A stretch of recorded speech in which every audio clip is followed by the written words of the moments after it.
Hello friends, welcome to RBT learning channel. तो last lecture में हम लोगों ने 4 कंपनीज कंप्लीट की थी। तो आज इस लेक्चर में हम लोग 5th कंपनी जो कि है फ्रेंच ईस्ट इंडिया कंपनी लेने वाले हैं। उनकी इस्टेब्लिशमेंट क्या है, कौन सी वॉर हुई थी उसकी वजह से, वो इस लेक्चर में हम लोग करने वाले हैं।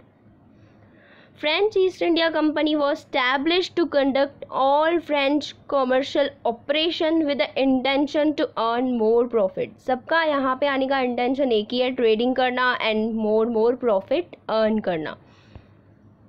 French new company started in the year 1664 में स्टार्ट हुई थी और first factory started in the year 1668 at Surat में। तो इनकी पहले भी कंपनीज कुछ स्टैब्लिश हुई थी, 1603 में हुई थी, वो भी कुछ वर्क नहीं कर पाई अच्छे से एंड उसको डिज़ोल्व यानी बंद करना पड़ा। और उसके बाद 1642 में हुई थी, उसको कन्वर्ट किया गया 1664 में new French east India company में। तो उसके बाद से उनका फिर ट्रेडिंग स्टार्ट हुआ, फैक्ट्री इस्टेब्लिश हुई 1668 में, फर्स्ट है उनकी जो कि है सूरत में। और their tradings were mainly in tea, coffee, cloth, spices. उनका ट्रेडिंग का क्या क्या थिंग्स थी, टी था, कॉफ़ी था, गुड्स थे, स्पाइसेस थे, एक्सेट्रा में उनका ट्रेडिंग था। ये उनका फ्लैग है। उन कुछ इस्टेब्लिशमेंट है फ्रेंच ईस्ट इंडिया कंपनी की जो कि है नीचे सूरत में इन द ईयर 1668 में, वो तो लास्ट में ही हम लोगों ने देखा। मसूलीपट्टनम इन द ईयर 1669 में, पौंडीचेरी इन द ईयर 1673 में, चंडीगढ़ इन द ईयर 1690 में and Karaikal in the year 1739 में। तो ये सब उनकी इस्टेब्लिशमेंट इंडिया में हुई थी। उसके बाद है from 1746 till 1763 there were 3 Carnatic wars between French and British company. इनके बीच में कुछ वॉर्स हुई थी।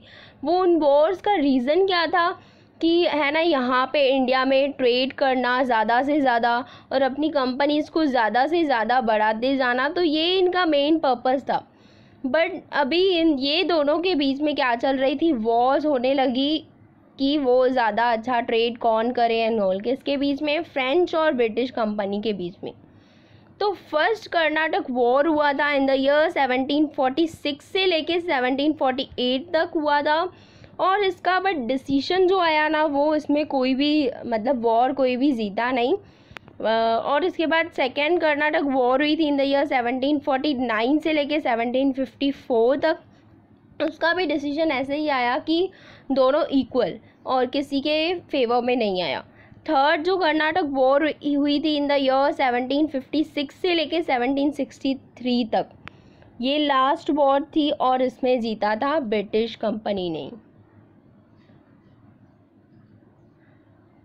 इन third Karnataka battle of Wandiwash fought in 3 years 1760 से लेके 1763। तो ये जो थर्ड कर्नाटक वॉर हुआ था उसमें कौन सा हुआ था, वांडेवाश का बैटल हुआ था जो कि 1760 से लेके 1763 तक था। और it won by British company, it was won by British company ने इनको वॉन किया था। और एंड फ्रेंच कंपनी लॉस हो गई थी एंड उनका पावर भी लॉस हो गया था। और फाइनली उन्होंने डिसीजन लिया कि हमें ये कंपनी हमें भी लेफ़्ट करना पड़ेगा और उन्होंने उनका future for French company and हो गया। तो इन दोनों के बीच में ये सब वॉर हुई थी, कर्नाटक वॉर्स हैं जो। और उसके बाद है ना, ब्रिटिश कंपनी ने भी उनको ऐसे बोल दिया था अगर आपको ट्रेड करना है तो आप कर सकते हो, बट आप आगे चल के हमसे कोई फ्यूचर में वॉर्स वगैरह नहीं कर सकते। तो ये सब हुआ इस वॉर कर्नाटक वॉर्स में।